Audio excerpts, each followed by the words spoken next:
The captain killed the cabin lights mid-descent, like he was trying to spare himself the sight of whatever the glass was about to confess. It wasn't romantic. It wasn't for the experience. It was a pressure tube full of paying idiots and one thin strip of acrylic between us and 40 tons of water. And you don't fuck around with people's brains in a place where panic is a mechanical failure. Everybody did the same dumb tourist reflex anyway. Lean forward, phones up, little squeals like they'd paid extra for the darkness. I was already pissed because I could hear the ballast valves cycling too often. Little wet coughs from somewhere under the deck plates. The kind of sound you notice if you've ever had to trust your life to seals and O-rings. I was wedged behind a family dressed like a catalog. Matching windbreakers, matching adventure, hats, matching smiles that had never been tested. Their kid kept kicking my seat like he was trying to knock the screws loose. The dad kept doing the tight jaw whisper, "Buddy, stop," the way men talk when they don't want strangers to see they're losing control. The viewport in front of them had a greasy smear where somebody's forehead had already rubbed it. Like the sub itself had a habit of swallowing nervous people and spitting them back up, and the only proof was skin oil on plastic. We weren't supposed to be deep. This was Lake Drummond. Cold, black, fed by snowmelt and runoff from pine hills. The brochure said 60 meters max. See the drowned bridge, old logging cables, maybe a sturgeon if you're lucky. A safe way to experience the mystery of the deep. That phrase, the deep, always makes me laugh. Like water has one personality and it's poetic. Like it doesn't change its mind in 10 seconds and decide you don't belong. I didn't buy a ticket because I wanted the mystery. I bought it because I'd been arguing with my sister for 3 weeks, and she'd finally thrown the phrase, "You never do anything normal," at me like it was an insult instead of diagnosis. So I did something normal. I went on a tourist dive, and the second I sat down and smelled the inside, stale plastic, disinfectant trying to cover old mildew, a bite of machine oil that didn't belong, I knew normal was the lie they sold people to keep the waiver line short. There was a crew guy moving down the aisle in the dark, one hand skimming the ceiling rail. Polo shirt, badge clipped at his belt. The badge glowed faintly in the emergency strip lights. Rory. He had that posture you see on deckhands who've been yelled at by rich people enough times to learn the smile that keeps tips flowing. Only his smile was too wide, too rigid. A hinge stretched past its limit. His knuckles were white around the rail. I leaned out into the aisle and planted my boot where he couldn't ignore me. He stopped like he'd hit an invisible wall. His eyes flicked to my foot, then up to my face, then to the dark at the front where the pilot's chair sat like a throne. "What's our depth?" I asked. "Sir, it's fine," he said. "No numbers. Just vibes." I felt my temper spark. "No, what depth?" He wet his lips. Even in the dim red emergency glow, I could see the sweat on his upper lip. "We're just experiencing a slight drift. Instruments can." "Don't." I cut him off. "Don't talk to me like I'm 12. What's the depth?" He swallowed, and the swallow looked painful. 30, he said, and then he rushed the rest out like if he didn't, his throat would close. 35. But we're leveling. We weren't leveling. I could feel the descent in my gut. That elevator drop sensation when your inner ear is trying to file a complaint and no one's listening. The cabin was quiet enough that I could hear the little pops of other people's ears equalizing, the soft sniffles, the nervous laughs. Someone said, "This is so cool," and someone else went, "It's like space," and I wanted to shake them. At around 30 meters, the lake went black. Not dark, not low light. Black like a switch flipped and the world got deleted. The window stopped being a view and became a mirror, reflecting our own stupid faces back at us in the emergency strip glow. I checked my ears out of habit. Swallowed. Jag wrote. The pressure felt wrong, too fast. I craned my head forward and squinted down the aisle. The pilot, captain, driver, whatever you call the person holding your lungs in his hands, sat at the console with one hand on the ballast control and the other hanging limp at his side like dead weight. He didn't glance back when people started murmuring. He didn't do the little showman commentary they always do to keep the tourists smiling. He just stared through the black glass, as if he'd forgotten we were strapped in behind him. Someone behind me muttered, low but sharp, "This isn't on the route." A woman 2 seats over laughed too loudly and said, "Maybe it's a surprise." Rory's smile twitched like a muscle cramp. I raised my voice because politeness is a luxury when you're bolted into a tube and the oxygen is finite. "Turn the lights back on," I said. "Tell him to level off." Rory leaned in like he was going to shush me. "Sir, please. Don't you fucking shush me." The F word came out loud enough that heads turned. The family in front flinched like I'd slapped their kid. The dad twisted around, eyes angry, ready to defend his little bubble of family-friendly experience. "Hey man," he started. I cut him off too, because I didn't have room for his fragile ego. "Tell your kid to stop kicking my seat, and tell your wife to stop acting like this is a haunted house ride. We're dropping too fast." His mouth opened, closed. He looked past me, toward the front, toward the pilot's still silhouette. Something in his expression softened into uncertainty. Fear, trying to find a polite shape. Rory's smile cracked. He bent closer, so only I could hear him. His breath smelled like mint gum and panic. "It's an anomaly," he hissed. The word came out like a confession. "We get instrument drift sometimes. It's just, give him a minute." His eyes flicked toward the window like he expected something to look back. "A minute at what depth?" I asked. He didn't answer. The kid in front chose that moment to slap his palms on the window, leaving a fresh, oily print. "Look," the kid shouted, too loud, voice echoing off the metal walls. "Lights." I stood up so fast my knee slammed the seat in front and sent a pain spike up my thigh. Outside the viewport, columns of light rose from the lakebed. Not scattered glimmers, not fish, not algae. Straight pillars, pale blue-green, perfectly spaced like street lamps down a road. They didn't wobble. They didn't shimmer. They held dead still, and they slid upward past us as we sank like we were descending through a city that didn't want to admit it was a city. The cabin filled with camera clicks. Screens flared white-blue in the darkness, casting everyone's faces in corpse light. A woman laughed, breathy and wrong. "Oh my God, it's like an art installation." A guy with a gold watch. One of those watches that's more about telling strangers your salary than telling time. Started narrating for his live stream. "Guys, you are not going to believe this," he said, voice already shifted into performative excitement. "We're seeing something nobody's ever." Then his phone dimmed. Not the normal dim. It went gray like the brightness got sucked out of it.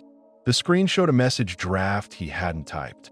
I saw it reflected in the glass because he'd held it up at an angle. 2 words. "Look longer." My own phone was in my lap, and even before I touched it, it buzzed, one sharp vibration like a knuckle tap on a table. I lifted it. The screen was awake. Same draft. "Look longer." My thumbs went cold. There was no service down there. No Wi-Fi. No damn reason for the phone to be doing anything except being an expensive brick. All around the cabin, phones lit up, like fireflies in a jar.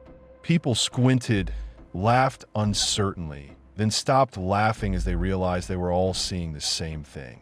A teenager a row up said, "Is this like a prank? Is there Bluetooth?" Rory's face went pale in the emergency strip glow. Outside, the pillars changed pattern. They began to pulse. Not random, not pretty. Sequences.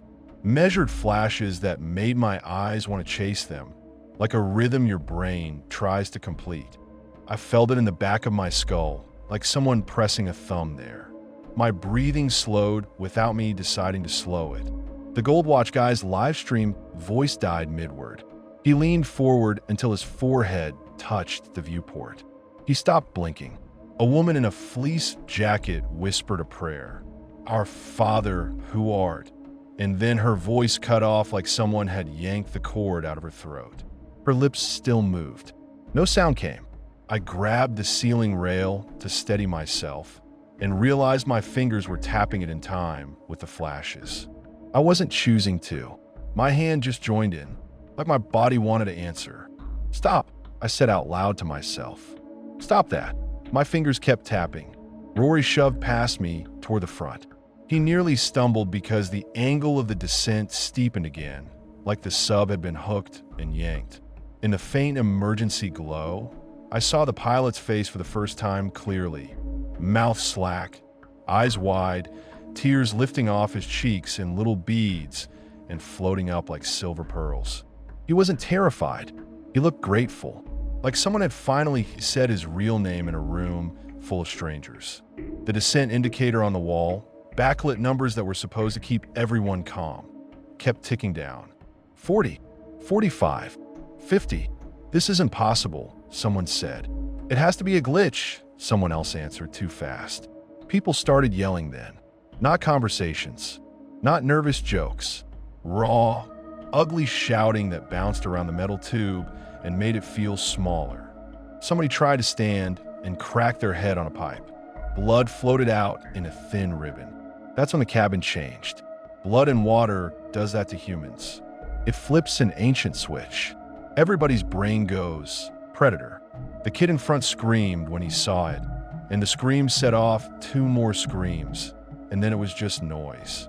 Rory started wrestling with an overhead latch on a cabinet marked Emergency 02.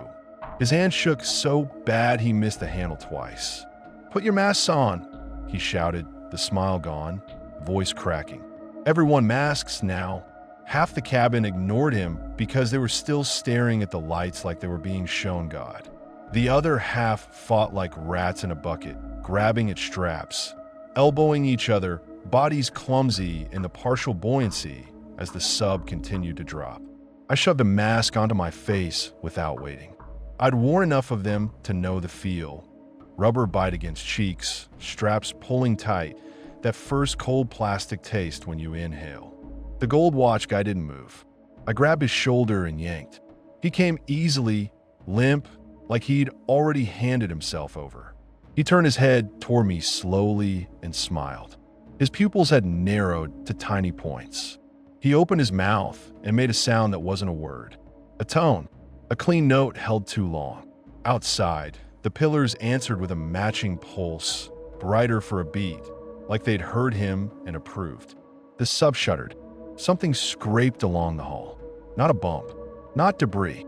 A long drag, like a giant finger pulling a nail down metal. Somebody shrieked, "We hit something!" Rory screamed forward at the pilot, "Blow ballast. Blow ballast now." The pilot didn't turn. He stared at the pulsing pillars like he was counting them. The pressure alarm screamed. It's a sound you feel more than hear. Thin, constant, a shriek that makes your teeth itch. A panel near the rear bulkhead popped loose and vomited a mist of water into the cabin. The water didn't spray like a normal leak. It pulsed. 3 quick bursts, then a pause, then 3 again. Like breathing. A man in a gray hoodie slipped in the panic and slammed his forearm into the exposed edge of the panel. The metal sliced him open clean like a butcher's cut. In the red emergency glow, his blood looked black at first, then it clouded the water around his arm into a dark bloom. He stared at his own forearm like it belonged to someone else. He didn't scream right away. Confusion came first. Denial. Then the cloud moved. It tightened into strands, like someone twisting cotton candy underwater. The strands shimmered, almost metallic, catching the emergency light in tiny flashes. They wound around his wrist and crawled up into the cut. He screamed then, muffled through his mask, warped by the cramped acoustics, raw enough to make my stomach flip. The strands weren't worms. They weren't tentacles. They looked like threads, and they moved with purpose. They slid under his skin like they knew where to go. He tried to rip his sleeve off with his teeth. He got it halfway before the threads inside him made his forearm bulge in traveling knots. His hand clenched so hard his nails dug into his palm. Rory lunged toward him with a tourniquet in one hand, then froze when the man's fingers started changing. The joints elongated. The nails thickened. The fingertips flattened like suction cups. The man thrashed, elbow flailing, and his elbow smashed into the side of a woman's head. Her neck snapped with a sound like a dry twig. Her body drifted sideways, face still calm, eyes open, hair floating around her like weeds. No heroic music, no cinematic pause, just a dead woman floating in a tourist sub because someone sold tickets to a lake that isn't a lake. The pulsing lights outside strobed faster. People did stupid things. They always do. One guy tried to yank open the internal hatch like he could just swim up through 60 meters of black water and come out fine. Another ripped off his mask because he thought it was choking him. He gulped air, then water, then tried to cough and couldn't. His throat locked. He clawed at his own neck until red lines appeared. I grabbed his wrists and pinned him down. He fought me for half a second and then went slack. He sank to the floor, eyes rolling, mouth working like a fish. I felt his pulse flutter under my palm and then stutter. The family in front finally stopped pretending this was a vacation. The dad had his arms around his kid and his wife, and he was crying through his mask, little bubbles of sobs escaping around the seal. The kid kept twisting, tried to see the lights, like whatever was outside had his attention more than his own survival. "Buddy," the dad kept saying, voice breaking. "Buddy, look at me. Look at me." The kid didn't. Rory shouted again at the pilot. "Captain, Captain, respond. We're." The pilot stayed still. So Rory did something that finally looked like a real decision. He reached the front, grabbed the pilot by the shoulder, and punched him in the side of the head. The pilot's body jerked. Blood floated from his nose in a slow thread.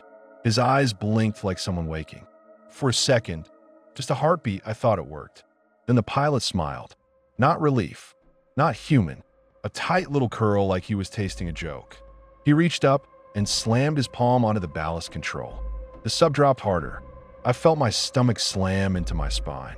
Bodies lifted off seats. Someone's tooth floated past my face in a lazy arc, turning slowly like a white coin. The kid screamed as his dad slammed into the seat in front and cracked his cheekbone. The dad tried to get up, saw blood in the water, and then, like a switch, his eyes went unfocused. He pointed at the window and started laughing. Not joy, a broken laugh like a cough. His wife grabbed him, shouting his name, but he shrugged her off without looking at her, still staring at the lights. I looked too. I wish I hadn't, but I did because the human brain is a traitor. If something is horrifying, part of you thinks the key to surviving it is understanding it. The lake bed was gone. Beneath us was a trench, a throat, a cut in the earth that wasn't on any map, a perfect circle opening into deeper black. The pillars of light lined its rim like teeth, and down inside that hole, the lights weren't pillars anymore. They curved. They bent into arches and spires. They made streets, towers, a grid so neat it looked planned. A city, not ancient ruins like the History Channel would sell you. It looked maintained. The lights pulsed like traffic signals. The gold watch guy floated forward again, drawn like a magnet. He pressed his hands to the viewport and mouthed words I couldn't hear. His cheeks puffed as if he was swallowing something. Then he vomited. Not chunks. A smooth rope of clear gel spilled out of his mouth like egg whites. It didn't disperse. It held together. It undulated toward the rear leak like it knew the way. The gel touched the pink-red mist near the panel, and it stiffened, turning into a lattice of threads. Threads climbed the wall, across the ceiling, toward the pilot's chair. Rory saw it and went feral. He grabbed a wrench from the emergency kit and started smashing at the threads. Dull thuds, metal on metal. The threads didn't snap. They flexed. They absorbed the impacts like muscle. One strand lashed out and caught Rory's wrist. Wrapped once, twice tight. Pulled. Rory slammed into the ceiling hard enough that his mask knocked loose for a split second and water slapped his face. He screamed through it, a wet, high sound. The bones in his forearm bent the wrong way. Skin stretched shiny over them. He swung his free hand and clawed at the strand. His fingernails broke off. Little half-moons drifted away like confetti. The strand tightened until his wrist made a wet crunch and his hand rotated too far.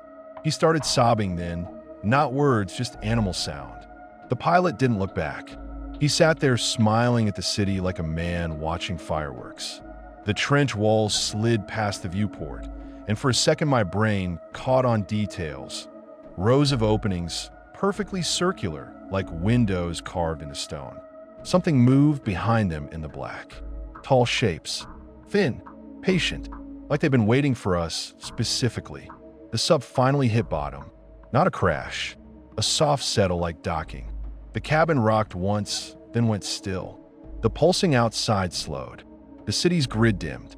For a heartbeat, the whole view looked like a reflection on glass. There, then not there, like it only existed when it wanted to be seen. The PA's speaker crackled. A voice came through. Not Rory, not the pilot, not any crew voice I'd heard in the briefing. It sounded like a woman clearing her throat, then humming a single note. The note hit something in my skull that made my eyes water. Then it shifted into a pattern. 3 notes. Pause. 3 notes again, rising just enough that your brain tries to predict the next one. Everyone quieted, even the people who'd been screaming. Even Rory, choking on his own sobs. The music changed tempo, and my hands started to float up toward the window without my permission. I forced them down. I dug my fingernails into my palm until I felt pain, because pain is an anchor and I didn't have much else. The voice stopped humming. It spoke one word, clear and flat. Open. The pilot's fingers moved toward the hatch lever. Rory, arm angled, tears lifting off his face in tiny beads, used his good hand to grab the pilot's collar and yank him back. The pilot's head snapped. He snarled, a sound like he'd forgotten how to be human, and elbowed Rory in the throat. Rory gagged and did the only brave thing left. He slammed his body into the lever housing with his shoulder. Once, twice, again and again, like he was trying to break the mechanism so nobody could obey the command. The lever bent. A bolt piped. The hatch seal hissed. Not opening, not closing, failing. The trench outside pressed against the sub like a hand on a glass jar. Pressure built. The walls groaned. And then the voice on the speaker laughed. Not cute, dry and layered, like multiple mouths trying the same sound at once. The city lights flared bright, and the pillars along the rim pulsed in a synchronized wave that ran around the trench like a ring of applause. The rear leak exploded. Water punched in, a solid jet, and the threads in it lashed through the cabin like fishing line in a storm. They wrapped ankles, cinched throats, yanked people into corners with efficient, ugly force. The man in the gray hoodie, hand half changed, got pulled backward and slammed into the bulkhead. His skull cracked. His face split open. Threads poured into the wound like they were thirsty. The family in front got hit by the chaos. The mom lost her grip on the kid. The kid floated upward in the sudden rush, little limbs flailing, mouth open in a silent scream behind his mask. The dad reached for him and got snagged by a thread around his waist. His laughter turned into a choking sound as the line tightened, pulling him sideways. I didn't think. I moved. I kicked off the floor and rammed myself forward toward the emergency kit. My shoulder slammed into someone's ribs. They yelped. I didn't apologize. I grabbed the flare gun because my brain needed something that felt like a weapon, even if it was stupid.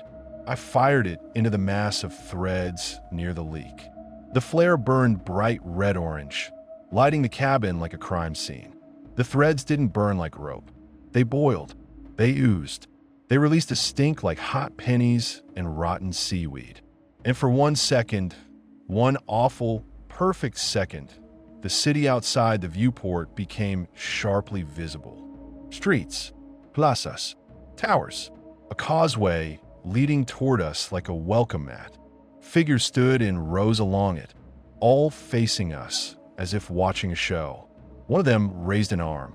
The cabin lights flickered on by themselves. Full harsh white, like an interrogation room. Everyone's phones lit up again.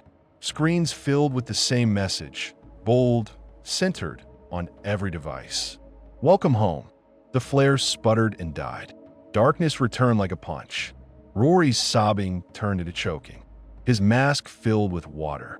His eyes rolled. He went limp, drifting against the lever housing he'd been trying to break. The pilot stood up like nothing hurt him.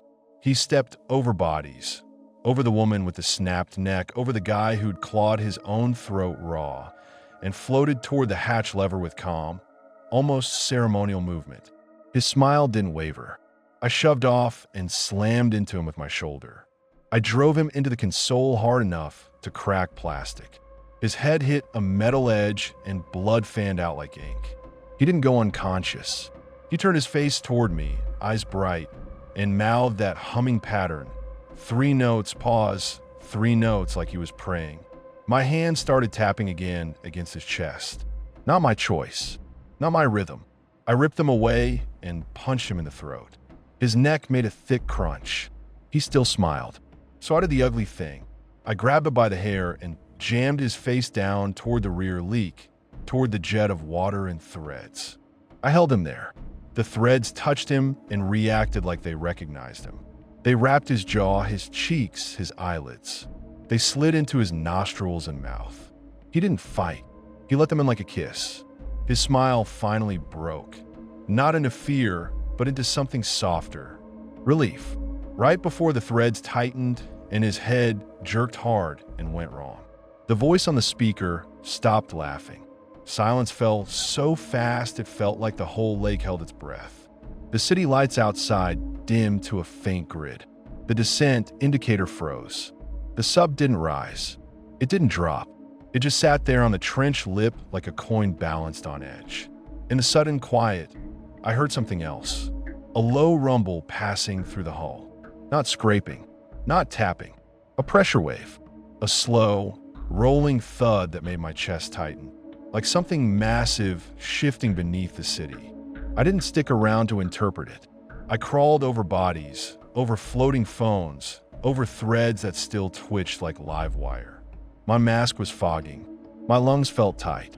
The air inside tasted like plastic and fear. I found Rory's emergency oxygen pack and yanked it off him. His eyes were half open, glassy, looking at nothing. I strapped the pack on with shaking hands, cinching it hard enough to bruise. I jammed my fingers into the hatch seal. The metal was cold, slick with condensation and blood.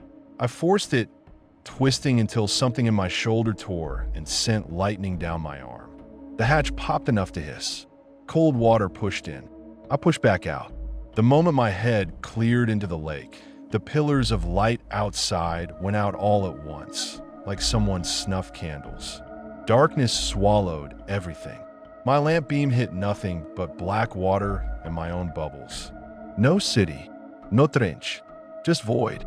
For a heartbeat, I thought I'd hallucinated the whole thing.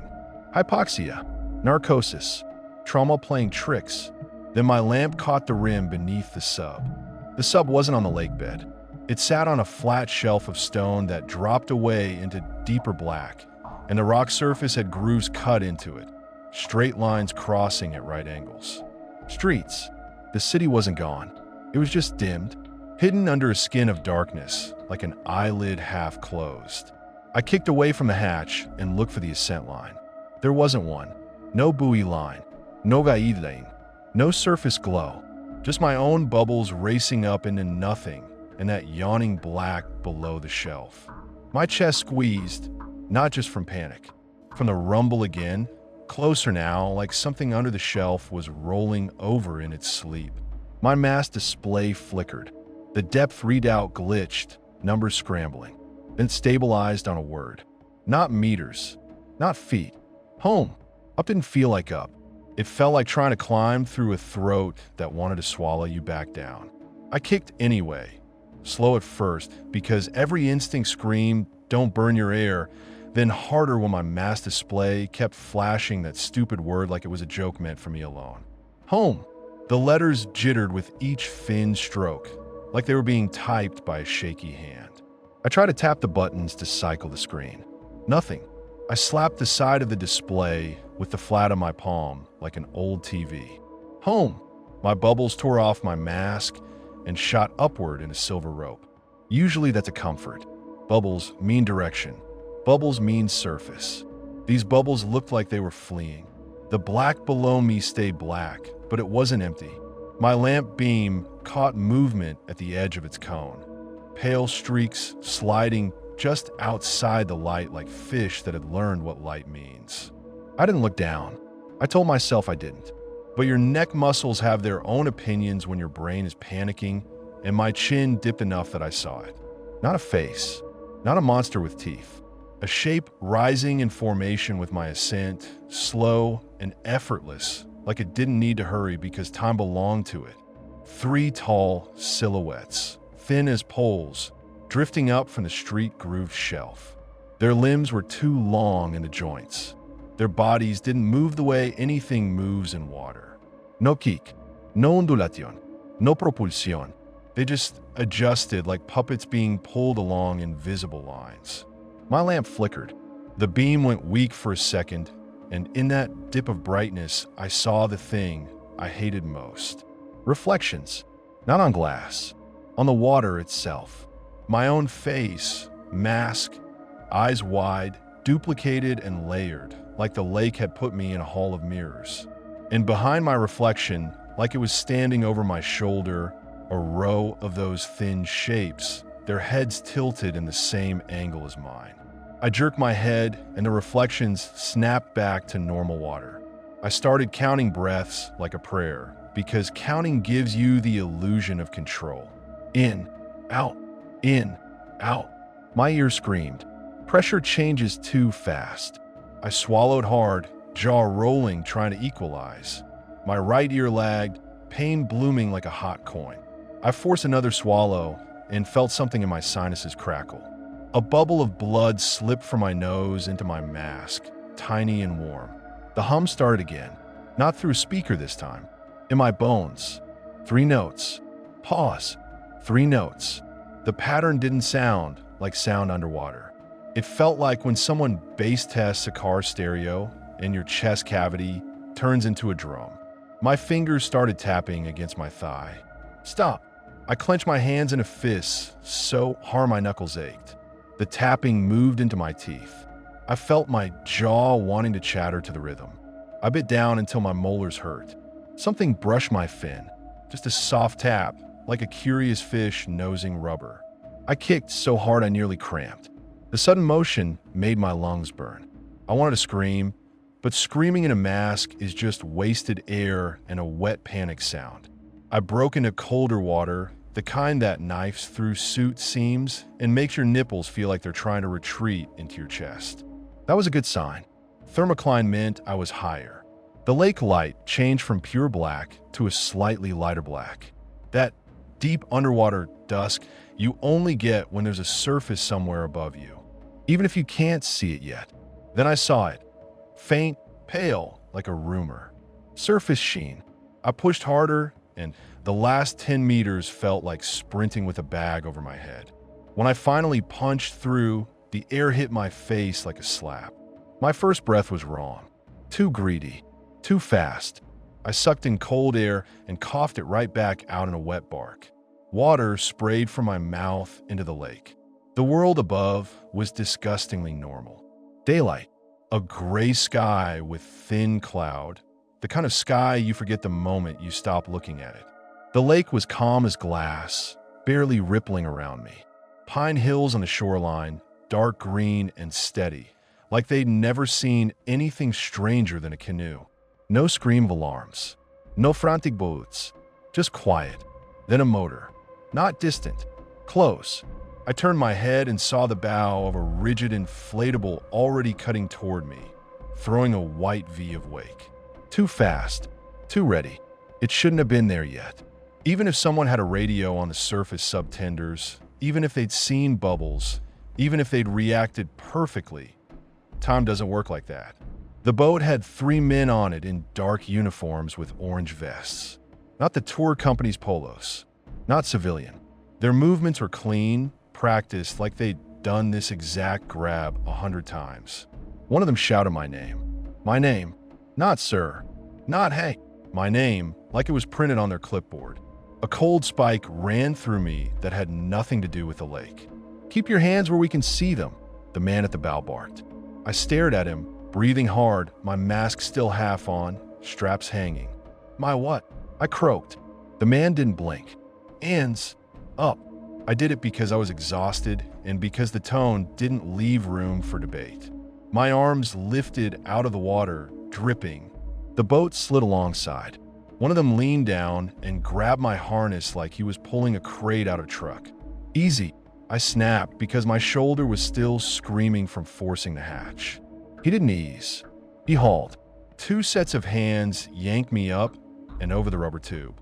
I landed on the deck hard, belly first, water slapping off me. I tried to roll onto my back, tried to look past them toward the lake. The surface was calm. Too calm. No vaves. No debris. No sign of a sub exploding underwater. No bodies. Nothing. The lake looked innocent. One of the men jammed a blanket around my shoulders. Not a cheap foil emergency blanket. A thick gray one that smelled like a military locker. Wool and disinfectant. "You're going to be okay," he said, like reading from script. "You, where is everyone?"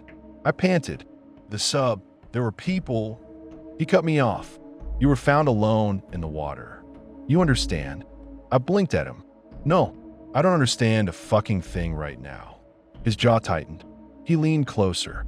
I saw the tiny scar at the corner of his mouth, the kind you get from getting punched and not ducking fast enough. "You were found alone," he repeated, slower, like talking to someone drunk. "There was an equipment malfunction. You panicked. You surfaced. That's what happened." My mouth went dry. I tasted salt. Salt that didn't belong in a snowmelt lake. I stared at the lake's surface behind him. It looked like it was listening. "Bullshit," I said. My voice came out hoarse. "I watched people die in there." The man's eyes didn't change. Hypoxia can produce vivid hallucinations. "Fuck you," I said automatically. He did blink then. Once.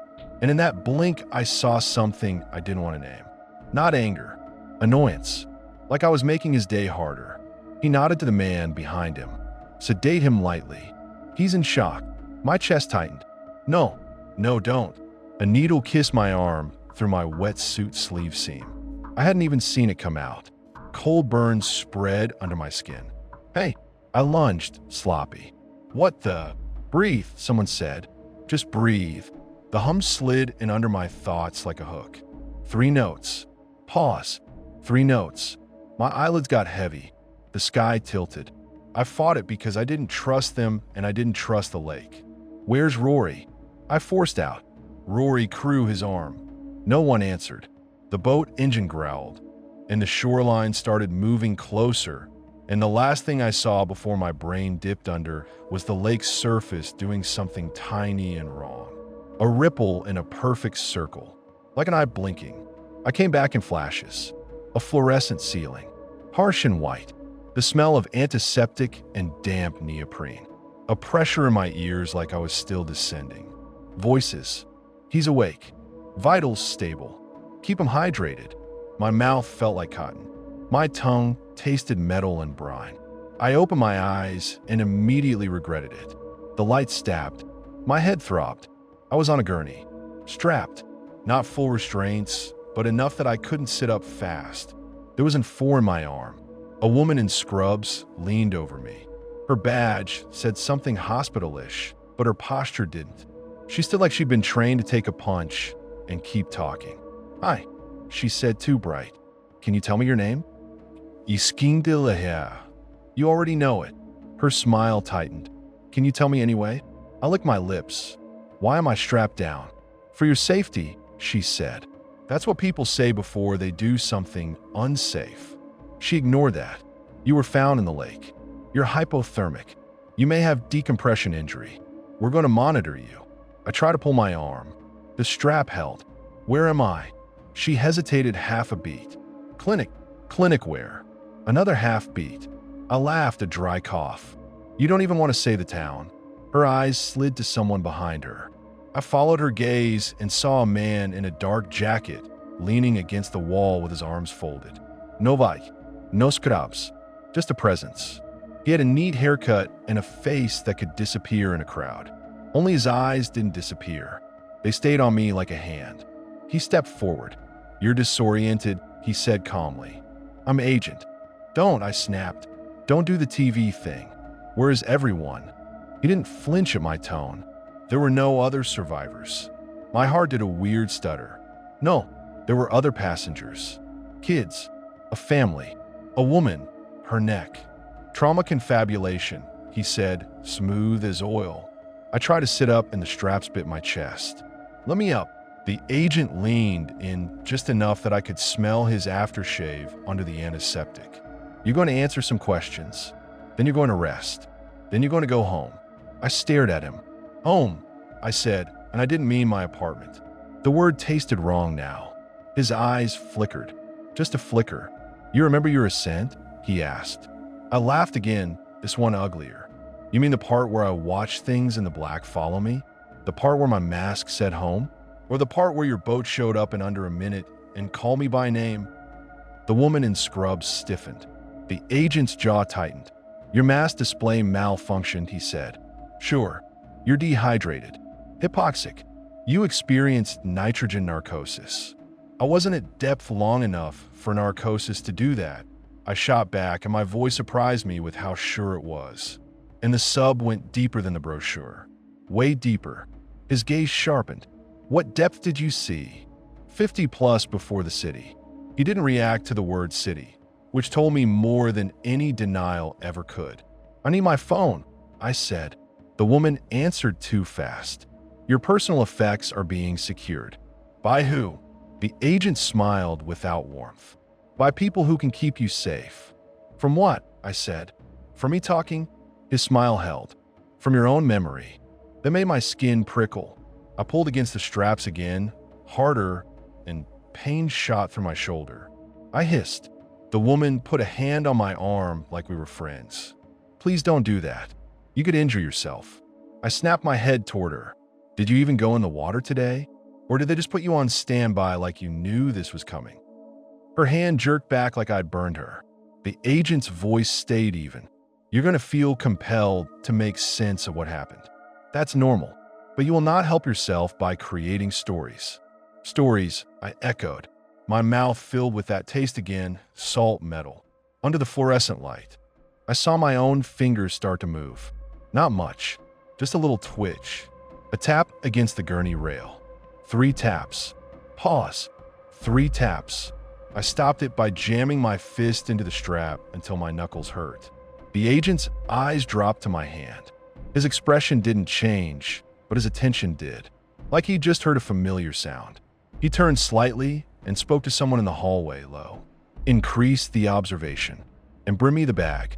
The bag came later. They unstrapped me after an hour of pretending I was stable. They made me shuffle down a hallway in hospital socks, my wet suit peeled off and replaced with a stiff gray sweatsuit that wasn't mine. Everything smelled like somebody else's detergent. They put me in a room that looked like a motel room that had been sanitized of personality. Beige walls, a bed bolted to the floor, a single chair, a little table with a plastic cup of water, window with blinds closed. It was a holding pen. 2 men stood outside the door. I could hear their boots shift when I moved. The agent came in with a canvas bag in his hand. He sat on the table and unzipped it. My phone slid out first. It was wet, not dripping, just damp, like it had been sitting in a humid place, like a pocket in a wetsuit. He placed it on the table between us. It lit up immediately, like it had been waiting. "Look longer." The agent didn't look at the screen. He watched my face. "Tell me about the lights," he said. I stared at my phone like it was a snake. "Why?" I asked. "Why do you have my phone?" "To verify your account." "Verify?" I echoed. "You already have a script." He leaned back slightly casual. "People die in water all the time. Equipment fails. Divers. Both capsize. Sometimes you don't get bodies back." My throat tightened. "So you're saying they're all just gone?" He didn't say yes. He didn't say no. He asked, "When you saw the lights, what did you feel?" I almost laughed. The question was so therapist-why it felt insulting. What did I feel? I said, I felt trapped. I felt like my bones wanted to vibrate apart.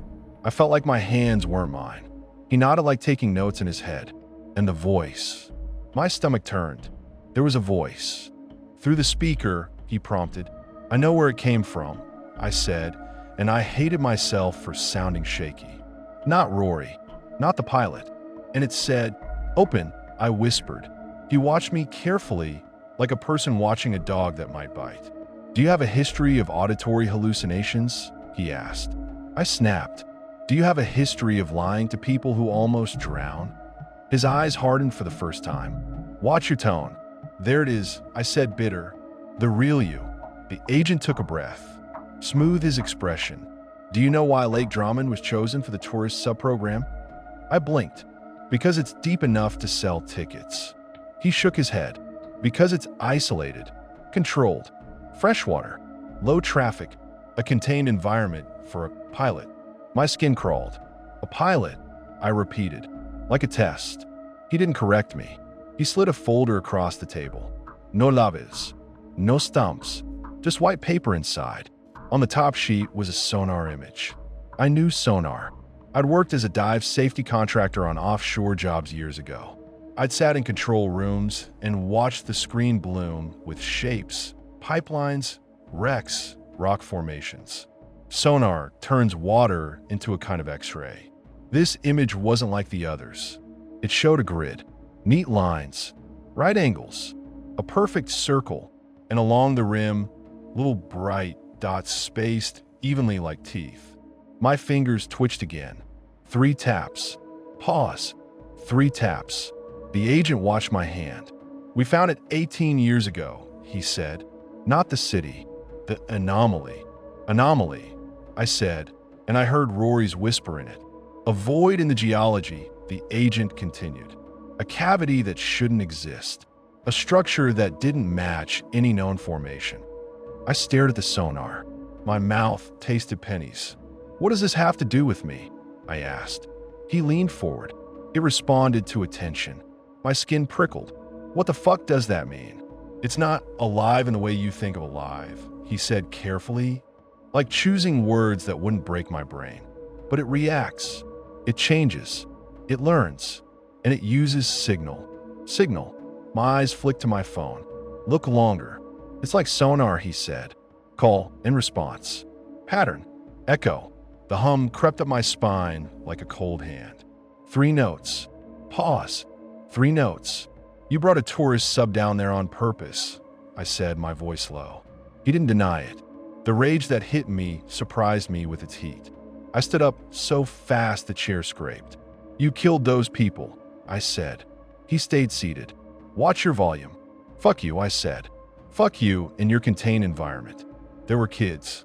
His eyes flickered again at the word kids. "Not guilt. Calculation. You think you're the only one who hates what's necessary," he said quietly. "You think I like reading reports? You think I like looking at the aftermath? Then stop," I spat. He laughed once, short and humorless.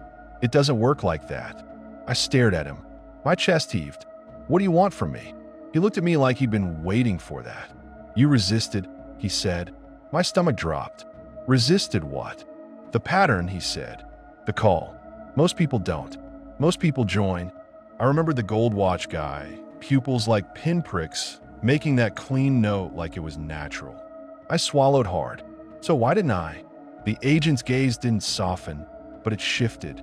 Less clinical, more curious. "We don't know," he admitted, "which is why you're here." "I'm not here voluntarily," I said. He shrugged slightly. "But you're alive. That counts for something." I stared at the sonar image again, at the neat grid, the perfect circle. My head throbbed. "Where's the sub?" I asked. "Where are the bodies?" The agent closed the folder slow. "The lake keeps what it wants." A cold silence settled. In it, my phone buzzed again. One sharp vibration. I looked down. The draft message had changed. Not look longer now. A waveform filled the screen like an audio file. 3 notes. Pause. 3 notes. It was silent.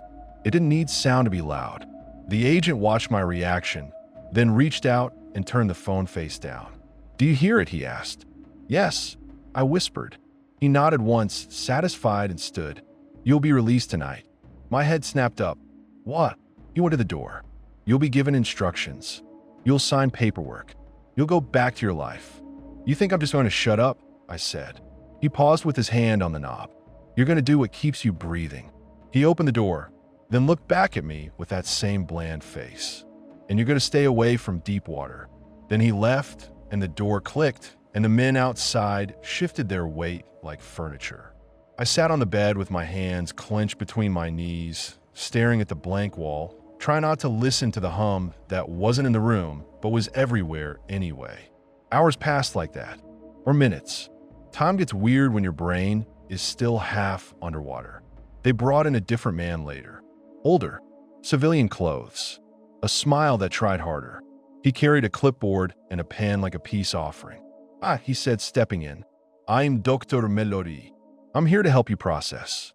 Save it, I said. Where's my stuff? He blinked, smile wobbling. Your personal effects will be returned. My phone, I said.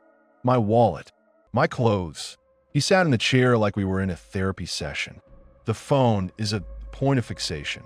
It might be healthy to take a break from. I leaned forward.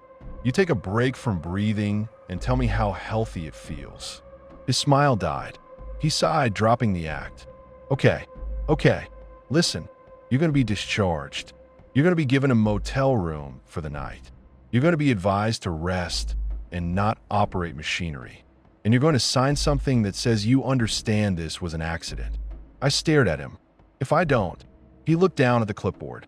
Then you'll be kept longer for observation. So you're kidnapping me politely. He didn't answer. I laughed sharp. What about the families? What about missing persons? People don't just vanish without questions. He finally looked up, and in his eyes I saw something I hadn't yet.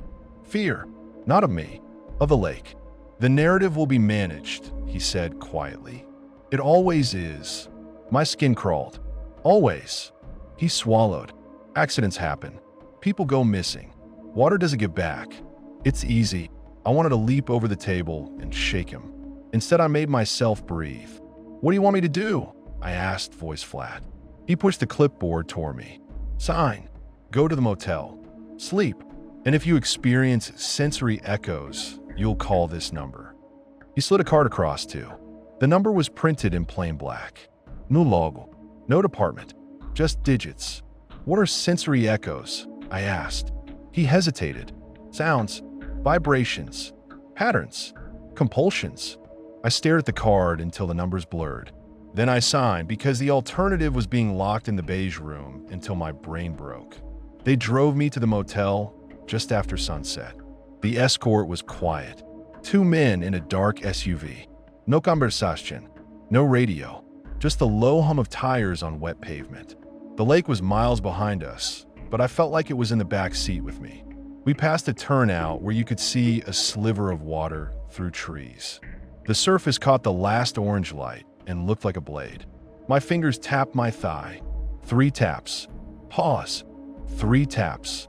I shoved my hands under my legs and sat on them. The motel was the kind of place that tries to pretend it's nicer than it is. Fresh paint over old stains. A fake welcome sign in the lobby. The smell of damp carpet. One of the men handed me a key card and a brown paper bag. Your things, he said. I snatched the bag. Inside was my wallet, wet at the edges. My keys. My phone. No charger. No clothes. Just a phone like they wanted it in my hands. You'll be picked up in the morning, the other man said. By who? He didn't answer. They watched me walk to my room like I was a dog they didn't trust not to bite the furniture. The room was small. Bed. Sink. Bathroom with a shower that dripped even went off. That drip started before I even set the bag down. A slow, steady plink into the tub. Plink, plink, plink. Not in rhythm. Not yet. I stood in the middle of the room with my phone in my hand, staring at it like it might explode. The screen was dark. Then it lit on its own. Look longer. My throat tightened. No, I said out loud, like the phone could hear me. The message vanished. The waveform appeared again, bright and clean. 3 notes. Pause. 3 notes. I threw the phone on the bed like it burned. It bounced once and settled, screen still glowing. The drip in the bathroom changed. 3 quick drips. Pause. 3 quick drips. I froze. The skin on my arms prickled. I walked to the bathroom like my legs were someone else's. The tub faucet wasn't running. The shower head wasn't leaking. The water wasn't coming from the pipes. It was dripping from the ceiling. A tiny bead forming at a cracked paint blister, swelling, then falling. Drip, drip, drip. 3. Pause. 3. I backed up, bumping into the sink counter. The mirror above the sink was fogged, even though I hadn't run hot water. A smear appeared in the fog, like someone's finger had drawn through it from the inside. A line, then another, then another. 3 lines. Pause. 3 lines. My breathing turned shallow. I grabbed the towel and wiped the mirror hard. The fog cleared. My reflection stared back, pale, hair clumped, eyes red-rimmed. Behind my reflection, the bathroom door was open to the motel room, and in the rectangle of darkness beyond, I thought I saw something tall and thin standing still. I whipped around. Nothing. Empty room. Bed. Phone glowing like an accusation. I turned back to the mirror. In the bottom corner of the glass, where the towel hadn't wiped fully, there was a faint pattern in the remaining fog. 3 little circles. Pause. 3 circles. Like windows. My stomach rolled. I slammed the towel against the mirror until the fog was gone entirely. Then I stepped back, shaking. "Okay," I said, voice cracking. "Okay, fine. You wanted to look? Is that it?" My own words sounded insane in the motel bathroom. But the insane part of me was the only part that felt like it understood what was happening. The phone buzzed from the bed. 1 sharp vibration. I walked out and grabbed it with both hands, knuckles white. The screen showed a new draft. "Welcome home." I stared at the words until my eyes watered. "This isn't my home," I whispered. The hum rose in my skull. 3 notes. Pause. 3 notes. I did the stupid thing then. I hit record. Not because I wanted a souvenir. Because I needed proof. Because if I had a file, an actual file, I could show someone and they couldn't just say hallucination and pat my head. I opened the voice memo app. The waveform on the screen flickered like it recognized what I was doing. I pressed record anyway. The room was quiet except for the drip in the bathroom and my breathing. On the recording, the line began to draw. At first it showed only my breath, little spikes. Then a clean pattern appeared underneath it, steady and perfect. 3 notes. Pause. 3 notes. I couldn't hear it with my ears, but the app was catching it. Or the app was generating it. I didn't know which was worse. My hands started tapping on the phone without me telling them to. 3 taps. Pause. 3 taps. Stop. I hissed, and I bit the inside of my cheek hard enough to taste blood. The tapping stopped. For a second. Then the drip in the bathroom turned into something else. Not drips. Knocks. Soft at first, like someone tapping a pipe with a fingernail. 3 knocks. Pause. 3 knocks. I held my breath. The knocks repeated a little louder. 3. Pause. 3. They weren't coming from the bathroom ceiling anymore. They were coming from the wall. From inside the wall. Right behind the headboard of the bed. I stepped back from the bed, phone in my hand, staring at the headboard like it might open. The knocking sped up slightly. 3. Pause. 3. My skin went cold. I remembered the scrape on the hull. That giant finger dragging a nail. I remembered the rows of circular windows in the trench wall. And I realized, with sick clarity, that the city had windows in more places than just rock. Pipes, drains, plumbing, anywhere water traveled. A motel room isn't landlocked. Not really. Not if water can carry signal like a wire carries electricity. I stumbled backward and hit the little table. The plastic cup of water wobbled. The water inside it quivered. Not from my movement, from something else. A tremor in the room that my feet didn't feel, but the water did. The surface of the cup made tiny, standing waves. 3 peaks. Pause. 3 peaks. My stomach dropped. I backed toward the door. The phone in my hands flashed white. The screen went full brightness, and for a split second, it wasn't the voice memo app anymore. It was the view from the viewport again. The city grid, faint and pulsing. A causeway, figures in rows. And at the front, closer than before, one figure raised its arm and I knew, just knew, that it wasn't waving. It was pointing at me. I screamed a raw, ugly sound and hurled the phone across the room. It hit the wall near the TV and shattered, plastic and glass exploding outward. The screen spiderwebbed. The city view flickered and vanished. For a heartbeat, everything went quiet. No knocks, no nosleep, no, just my ragged breathing and the motel's cheap heater clicking on. I stood there shaking, staring at the broken phone. Then the broken phone lit up anyway. Through the cracked glass, the waveform pulsed. 3 notes. Pause. 3 notes. Silent and bright. Fuck, I whispered. The knocking started again, but this time it was softer, like someone had moved farther away inside the wall. 3. Pause. 3. I grabbed the room key and lunged for the door. I yanked it open and found one of the escort men standing there, hand raised like he'd been about to knock. He froze when he saw my face.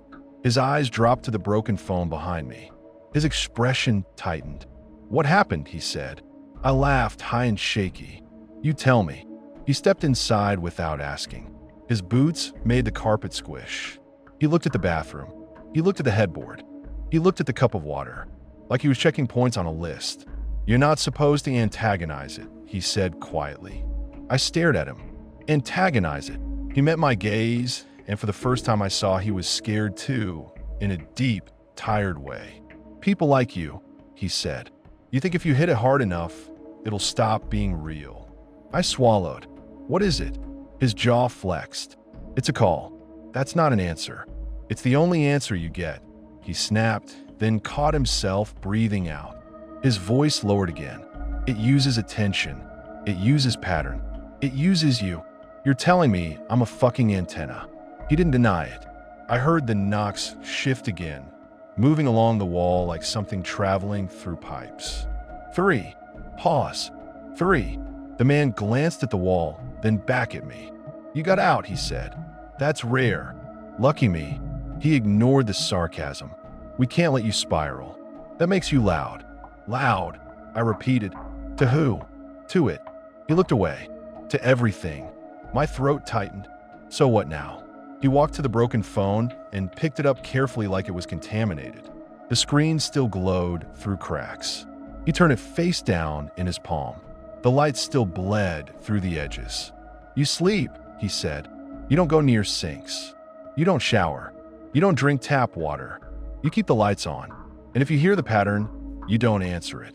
I stared at him. "How do you not answer something that makes your bones want to tap?" His eyes flashed. "You learn." I barked a laugh. "You sound like you're giving me rules." He didn't smile. "You want rules?" "Fine." He held up his free hand, fingers spread like counting. 1. "Don't look for it," he said. "No videos, no sonar images, no forums, no deep lake mysteries bullshit. Attention feeds it." "Too late," I muttered. 2. "Don't go into water deeper than your knees," he continued. "Baths, lakes, pools, the ocean, none of it. Shower if you have to, quick, cold, lights on. Better yet, don't." "Okay." 3. "If you hear 3 and 3, he said, voice tightening, "you bite down and you keep your hands still. You don't tap. Not on tables. Not on walls. Not on your own leg. Nothing." I swallowed. My fingers flexed involuntarily. 4. "Don't let them put you in a chamber," he added, quieter. I blinked. "What?" He looked at me sharply. "Hyperbaric. Recompression. They'll say it's for decompression sickness. Sometimes it is. Sometimes it's a way to see if you can be tuned." My skin went cold. "You work for them." He hesitated, then said, "I work near them." "Why are you telling me this?" He stared at my face like weighing something. "Because I've seen what happens when someone like you becomes a clean channel." My mouth went dry. "What happens?" His voice dropped. "They stop being yours." The knocks in the wall turned louder for a second, like a laugh without sound. 3. Pause. 3. The man's eyes snapped to the wall. His hand tightened around the broken phone. "You're gonna lie down," he said, abrupt. "Now." "Like hell," I said. "I'm leaving." He stepped in my path. "No, you're not. You can't keep me here." He leaned in. "Do you want to drive in the dark while your hands tap the steering wheel and your eyes follow a pattern in every puddle? You want to end up in a ditch with your lungs full and your phone glowing?" My breath caught. He was right, and that hatefully made him feel like an ally. I backed up toward the bed, heart pounding. He set the broken phone on the dresser, face down. The glow still pulsed under the cracked edges like a heartbeat. He pointed at it. "Don't touch it." I stared at him. "What about the people? Their families? Are you just okay with that?" His face tightened. "No." "Then do something." He laughed once, bitter. "You think you're the first person to say that to me?" "Answer me," I snapped. "Do you even know their names?" His eyes flickered. "I know the names they had above water," he said quietly. "I know the names they used on paperwork. I don't know what it calls them now." My stomach twisted. He looked exhausted suddenly. "Sleep," he repeated. Then he walked out, and I heard him speak low to the other man in the hallway. A murmur. The words didn't carry, but the tone did. Warning. The door shut. The lock clicked. I stood in the middle of the room for a long time, staring at the wall, listening to the motel's plumbing settle. The drip in the bathroom returned, but it was random now. Not three. Just drip, drip, drip like normal. That should have comforted me. It didn't, because normal in that room felt like a mask on a corpse. I lay on the bed with my clothes still damp against my skin. I kept the lights on. I stared at the ceiling until my eyes burned. When I finally drifted off, I didn't dream. I descended. In the dream, I was back in the tube, but the seats were empty. No tourists, no screaming, no rowdy, just me and the hum. The viewport showed the city closer than before. The causeway extended right to the glass. The thin figure stood on it, motionless. And in the center, like a podium, there was a mouth. Not a mouth like teeth and tongue. A round opening in the stone, perfectly circular, rimmed with those pale lights. It pulsed like it was breathing. It opened wider. And from inside it, a voice said my name. Not the agent, not the rescue man. A voice like water going down a drain. My name, stretched into 3 notes. Pause. 3 notes. I woke up choking. Not on water, on air that felt thick and wrong. I sat up and immediately tasted salt on my lips again, like I'd been licking an ocean rock. The room was still lit, but the lights seemed dimmer, like the bulbs were tired. The broken phone on the dresser buzzed once. I didn't touch it. My hands were tapping the mattress. 3 taps. Pause. 3 taps. I slammed my fists into my thighs, hard enough to leave bruises. Pain flared. The tapping stopped. I swung my legs off the bed and stood, breathing fast, staring at the bathroom. The mirror had fogged again. A new message was written in the fog, finger drawn, neat as print. Open. My skin went ice cold. "No," I said out loud. The shower curtain twitched just slightly, like someone had brushed it from behind. The tub drain gurgled, even though no water was running. A low rumble traveled through the floor. Not the heater, not a truck passing. A deep, rolling thud that made my ribs vibrate, like something massive shifting beneath the city. Or beneath me. I backed away from the bathroom. I grabbed the plastic cup of water off the table and flung it into the sink because I couldn't stand to see water sitting still. It splashed. Droplets scattered across the counter. The sink drain swallowed it with a wet sigh. For a second, the rumble faded. Then the sink made a sound like a throat clearing, and the hum came through it, faint and mocking. 3 notes. Pause. 3 notes. I covered my ears. It didn't help. It wasn't coming through air. It was coming through me. I staggered to the door and pounded on it. "Hey," I shouted. "Hey, get in here." No answer. I pounded again, harder, because anger is easier than fear. "Open the fucking door." Silence. Then, from the other side of the door, 3 knocks. Pause. 3 knocks. My blood went cold. I stepped back, shaking, staring at the door like it had become the viewport again. The knocks repeated, softer this time, like whoever or whatever was on the other side was being polite. 3. Pause. 3. I pressed my forehead to the door, breathing hard, trying not to scream. "This is insane," I whispered. The door was solid. Cheap motel solid, but solid. I heard the lock click. The handle turned. The door opened. No one stood there. The hallway was empty, lit by buzzing fluorescents, carpets stretching both ways. At the far end, the ice machine hummed, and from somewhere down the hall, faint but clear, came the sound of running water. A sink, a shower, a toilet refilling. Normal motel noises, except the pattern underneath it. 3. Pause. 3. I shut the door and locked it, my hands shaking so bad I missed the latch twice. I leaned against it, breathing hard. I couldn't stay in that room. I couldn't go into the hallway, full of water sounds. I was trapped between pipes. I did the only thing my brain could think of. I went for the phone. I crossed the room like it was a minefield and grabbed the broken phone off the dresser. The cracked screen lit as soon as my fingers touched it. "Welcome home."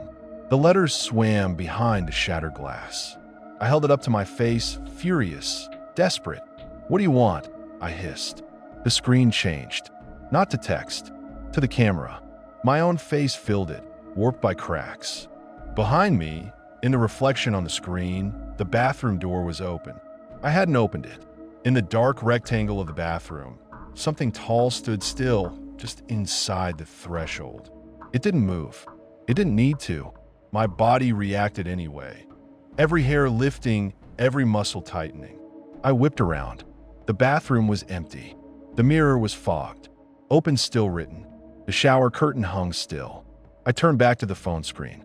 The figure was closer now, behind my camera view reflection, like it had stepped forward while I looked away. My throat closed.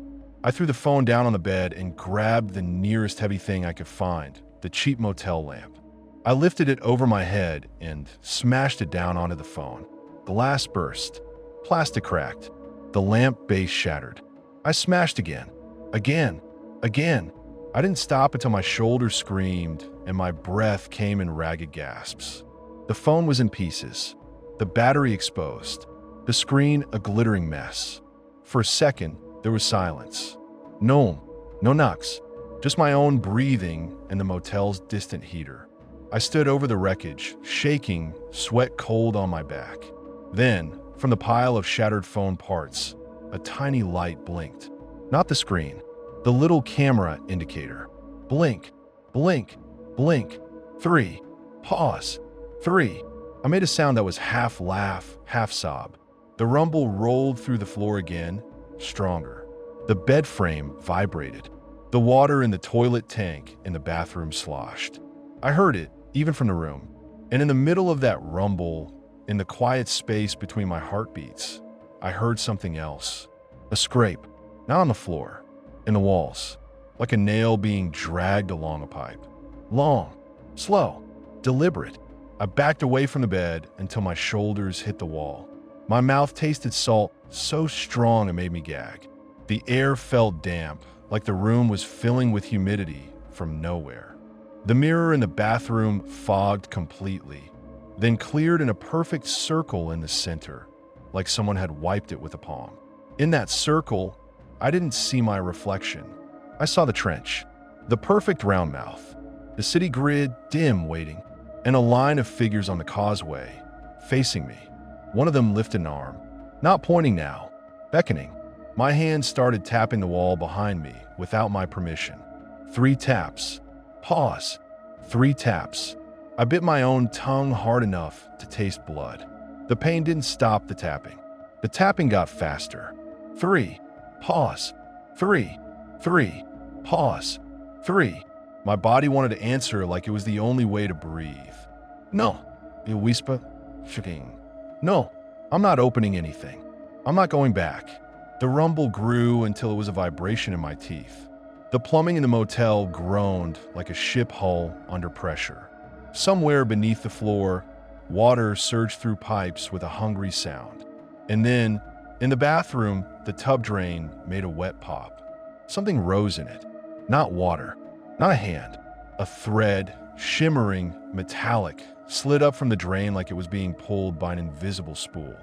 It paused at the rim, quivered, then reached out into the air, searching. My chest seized. I ran, not out the door. I couldn't risk the hallway. I ran to the window and yanked the blinds up so hard they snapped. Night air pressed against the glass. Streetlight outside. A parking lot with a few cars. The pine hills in the distance like black teeth. I fumbled with the window latch. My fingers were shaking. The tapping tried to move into my fingertips again, like my own nerves were wires being plucked. I forced the latch up. The window stuck, then gave. Cold air rushed in. I leaned out like a desperate animal and gulped it. Behind me, the thread from the tub drain stretched farther into the room, thin and bright, like a fishing line. It wasn't moving fast. It didn't need to. The rumble rolled again, and I felt it in my sternum, like someone had pressed a fist against my chest from the inside. I looked down into the parking lot. A puddle glimmered under a streetlight.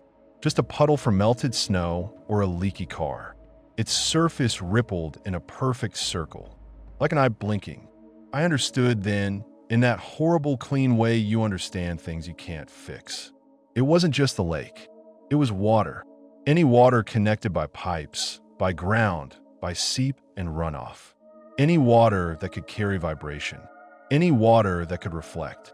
The city didn't have to drag me back down physically.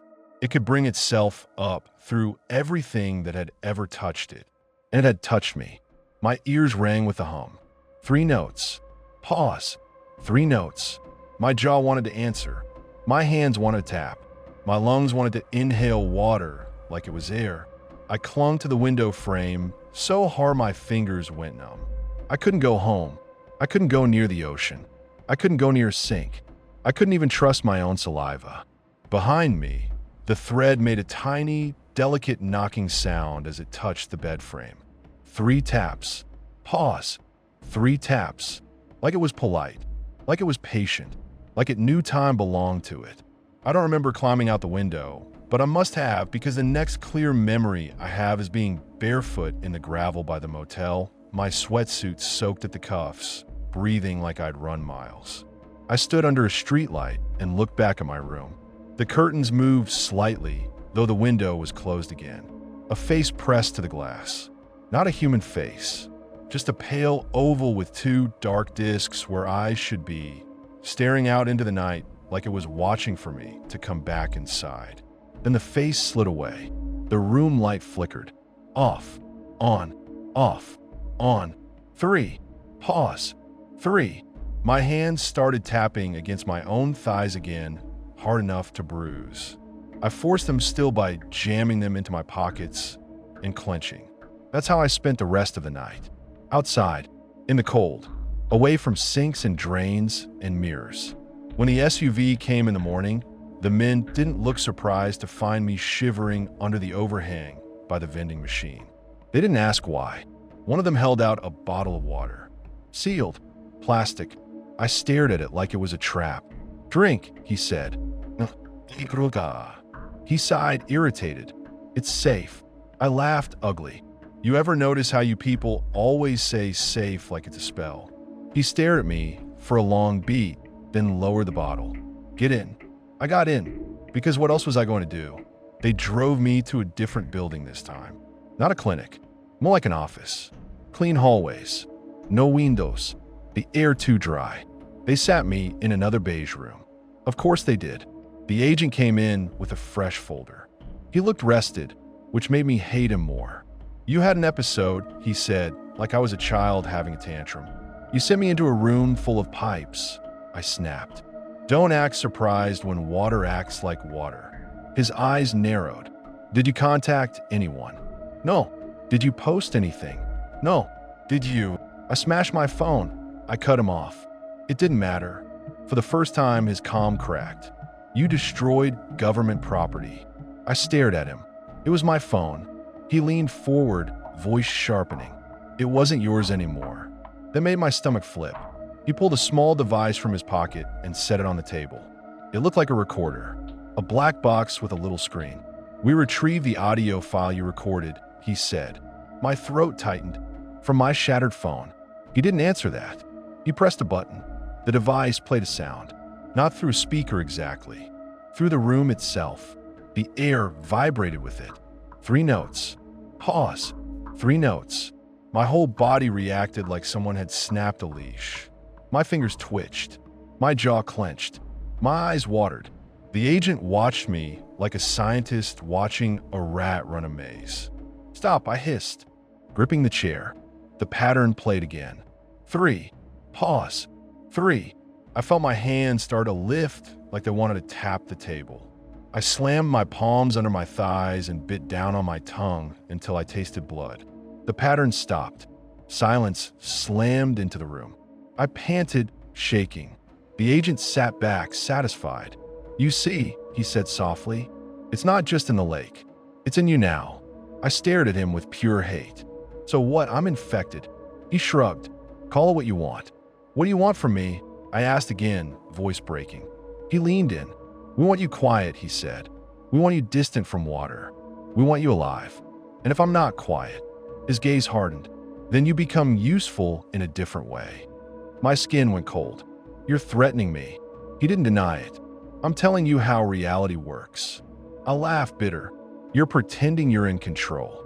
His eyes flashed. "We are in control of access. We are in control of information. We are in control of you walking out of here." "You're not in control of it," I said, and I pointed down toward the floor, toward the pipes, toward the earth. "You're just pretending your leash is the same as its leash." For a second, something like anger flared in his expression. Then it smoothed out. He stood. "You'll be relocated," he said. "Somewhere dry. Inland. No locks. No rivers. Minimal plumbing. You'll be monitored. You can't keep doing this," I said, voice low. "People will notice." He paused at the door and looked back at me.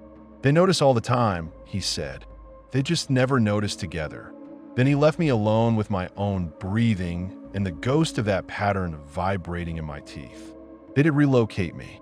A small rental house in a place with cracked dirt and scrub brush and a sky so wide it made you feel exposed. No ocean smell. No folk. No ducks. The sink dripped once the first night, and I nearly tore the whole fixture out of the counter. The shower became my enemy. I washed with bottled water and a cloth like I was camping in my own life. I tried to go online. Tried to look up Lake Drummond tourist sub incident. Nothing. A couple local articles about an equipment malfunction and single passenger treated for shock. No names. No missing persons. Comments disabled. I tried to call my sister. The call rang once, then went to voicemail. Not her voicemail. A generic tone. I tried again. Same thing. I texted her. No response. I stared at my hands for a long time after that because my hands were the last proof I had I was still mine. They tapped sometimes when I wasn't paying attention. On the counter. On my knee. On the steering wheel when I drove the short distance to the grocery store. 3 taps. Pause. 3 taps. Not always, but enough that I started wearing gloves like a freak just to hide the movement from myself. The worst part wasn't the tapping. It was the reflections. In a glass of water, I'd sometimes see the grid of the city faintly superimposed, like a watermark. In a puddle after rare rain, I'd see a circle ripple in a perfect blink. In my own eyes in the mirror, if I stared too long, I'd see those dark disc shapes behind them, like the lake had replaced something inside me. I stopped staring too long, because the phone's message was right. Look longer. That's what it wanted. Attention. Recognition. A door opened by the simple act of seeing. I try to be normal anyway, because humans are stupid like that. We pretend a thing isn't happening until it eats us. I went to a laundromat once because my rental had a tiny washer that sounded like it was dying. Bad choice. The place smelled like wet cloth and detergent. Water everywhere. Hoses, drains, machines that gurgled and sloshed like contained storms. I kept my head down, shoved quarters in, sat with my knees bouncing. Then I heard it. Not loud. Under everything. 3 notes. Pause. 3 notes. My skin went ice. I looked up, and every washing machine's little LED timer blinked in sync. 3 blinks. Pause. 3 blinks. A woman folding towels glanced at me, confused, like she could see something on my face. I bolted. I left my clothes in the machine. I drove home shaking, knuckles white. That night, the rumble came through the floor again. Not loud, just enough to make the glass of bottled water on my table tremble. My hand started tapping. 3 taps. Pause. 3 taps. I jammed them under my thighs, bit my tongue, stared at the wall. In the quiet, I heard something I hadn't heard since the sub. A scrape. Slow. Deliberate. Like a nail on metal. Except there was no metal hull here. Just pipes. Just the bones of a house. I pressed my ear to the wall by the sink, holding my breath. The sound came again. A drag along something hollow. Then 3 soft knocks from inside the wall. Pause. 3 knocks. I slid down the wall until I was sitting on the floor, sweating cold. No, you whispered. No, no, no. This isn't connected. There's no. But of course it was connected. Water connects everything. Underground aquifers. Pipes. Runoff. Even the water inside you. The salt taste in your mouth. The moisture in your eyes. You can't isolate yourself from water without isolating yourself from being alive. I lasted 2 weeks in that dry house before they came again. Not the agent this time. The scar-mouth escort guy. He knocked. Regular knocks, not pattern. And when I opened, he looked tired in the same deep way as before. You're hearing it more, he said. Not a question. I laughed without humor. You checking my plumbing now. He stepped inside, eyes scanning the sink, the floor, the bottle on my table. Your relocation wasn't meant to save you, he said quietly. I stared at him. Then what? It was meant to see if distance mattered, he said. And he exhaled. It doesn't. My stomach dropped. He looked at me like he wanted to say something and hated that he was about to. It's not angry you resisted, he said. It's interested. Great, I whispered. I'm flattered. He didn't smile. It's getting closer. I felt my throat tighten. Ow! He glanced at the sink again. It follows the channels. It uses what's already there. The water. He nodded once. And the signal. The hum slid under my thoughts like a hand under a door. 3 notes. Pause. 3 notes. My fingers twitched. Scarmouth watched my hands. You need to stop fighting it the way you've been fighting, he said. I stared at him. What does that mean? It wants a response, he said. If you keep refusing, it keeps calling. Louder. Closer. Through more places. So what? I answer it. The words came out bitter. I tapped back and let it crawl on my fucking drain. He swallowed. No, you answer wrong. I blinked. Answer wrong. He leaned in, voice low. It expects 3 and 3. It expects the pattern to complete. You break the completion. My skin prickled, like interrupting a song, like jamming a signal, he said. I laughed sharp. You want me to outcommunicate a city under a lake? His eyes hardened. You want to stay human? Then yes. My heart hammered. How? He hesitated, then reached into his jacket and pulled out something small. A metronome, the old-fashioned kind that ticks. Mechanical, no battery, no digital pulse. He set on the table and flipped it open. The little arm began to swing, ticking steady. Not 3 and 3, just steady. My body reacted anyway, like it wanted to sink. Scarmouth watched me. You set your own rhythm, he said. You anchor to something that isn't it. The ticking filled the room. It helped. A little, like grabbing a rail in a storm. Then the rumble came through the floor again, right on cue, like the house itself was listening. The bottled water quivered. The sink drain gurgled. 3 knocks came from inside the wall. Pause. 3 knocks. Scarmouth's face tightened. It knows I'm here, he muttered. I stared at him. You brought it. He shot me a look. No, you did. It's already in you. The metronome ticked louder in my mind than the knocks. Tick, tick, tick. The knocks came again, and this time they weren't just at the sink wall. They came from the bathroom, too. From the toilet tank. From the shower drain. 3. Pause. 3. My hand started to lift. Scarmouth grabbed my wrists hard. "Don't," he hissed. I clenched, fighting my own muscles. "It's my hands." "Anchor," he snapped, and he shoved my wrists down to the table in front of the metronome. Tick, tick, tick. The hum in my skull tried to swallow the ticking. 3 notes. Pause. 3 notes. Tick, tick, tick. I focused on the tick like my life depended on it. Because I think it did. My fingers twitched, wanting the pattern, wanting to be relieved of choice.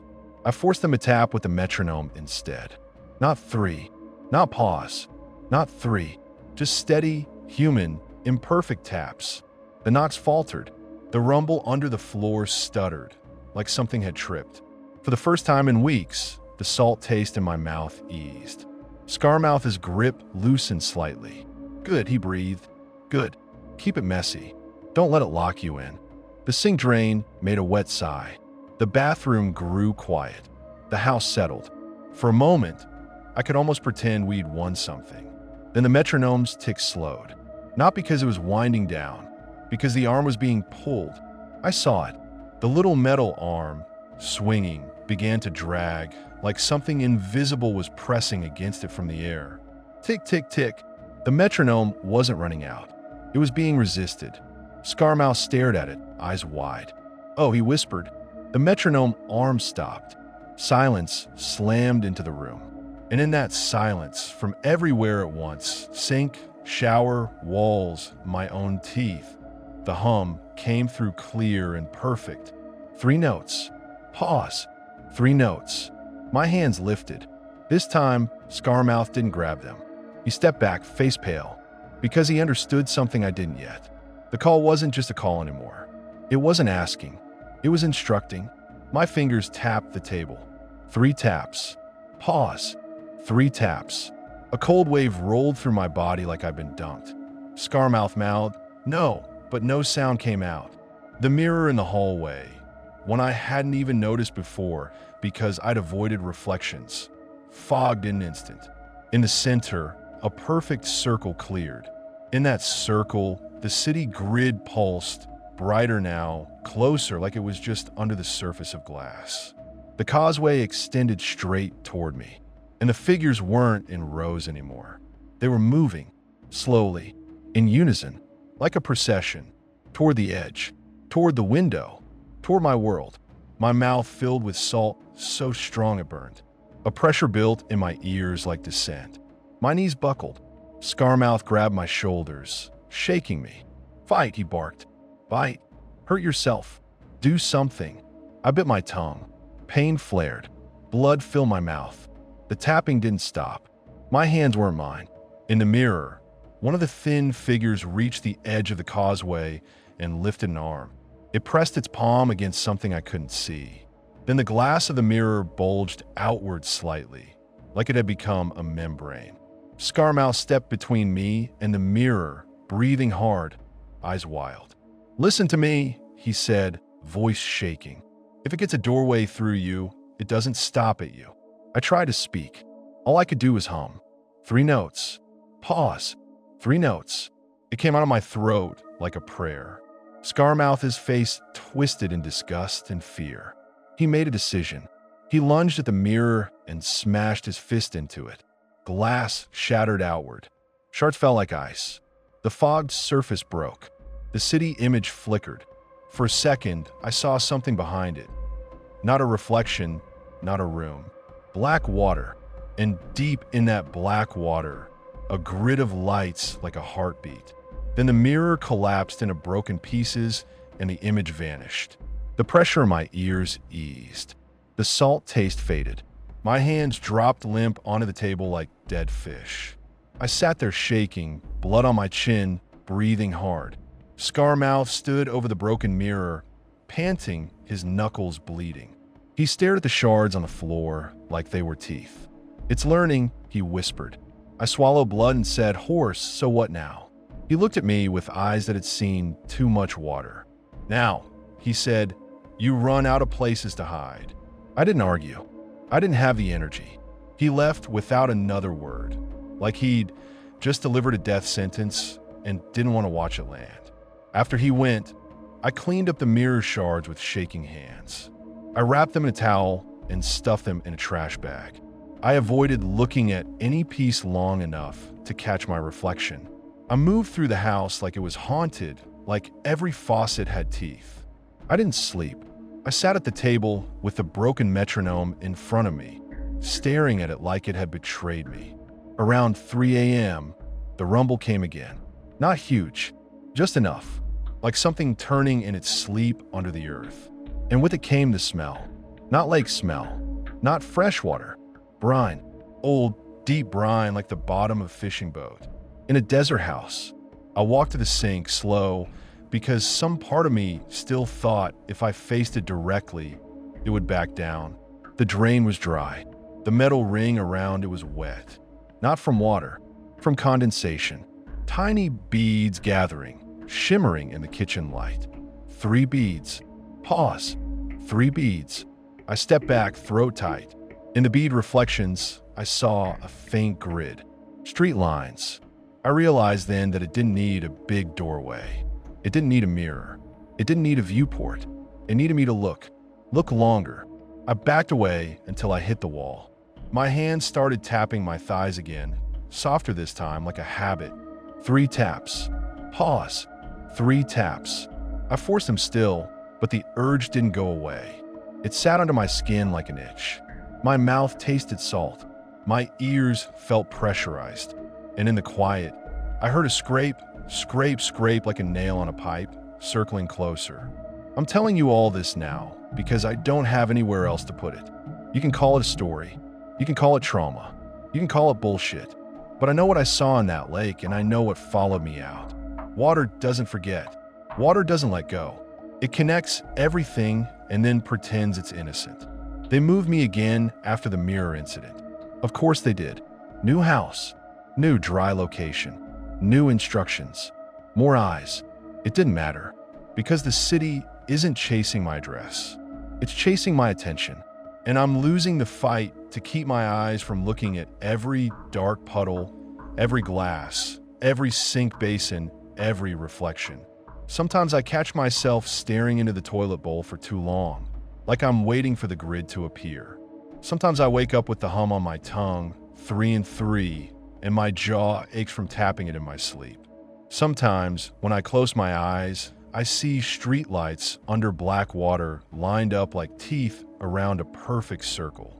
And the worst part, the part one haven't said out loud to anyone because I'm scared it makes it stronger, is this. The pattern isn't only calling me now. It's answering. At work, I'll hear a coworker drumming their fingers without thinking, and my stomach drops because it's 3 and 3. In a cafe, I'll hear a spoon tap a mug. 3 times, pause, 3 times, and the air in the room feels wetter, heavier, like we're all a little deeper than we should be. On the news, a clip will play with a weird electronic beep in the background, and it hits the same rhythm, and my hands start to tap before I can stop them. I've started wearing headphones everywhere, blasting static, because silence is where it speaks clearest. But you can't live in static forever. Tonight, the house is quiet. No rambid, no knocks, just the normal settling sounds of cheap construction. I'm sitting at the kitchen table with a flashlight on because I don't trust overhead lights anymore. My mouth tastes faintly of salt. I've got my hands flat on the table, palms down like I'm pinning them to reality. In the sink, there's no water. The drain is dry. The faucet is off. Still, I can smell brine. And the water glass I refuse to touch, sealed bottle, plastic, sits on the table in front of me. Its surface is perfectly still, until it isn't. A ripple spreads across it in a perfect circle, like an eye blinking. 3 ripples. Pause. 3 ripples. My hands twitch. The hum rises, not loud, just certain. 3 notes. Pause. 3 notes. I don't know how much longer I can keep not answering. I don't know how much longer I can keep my eyes from looking longer. Because whatever is down, there isn't just a city. It's a receiver. And I think it finally figured out my frequency.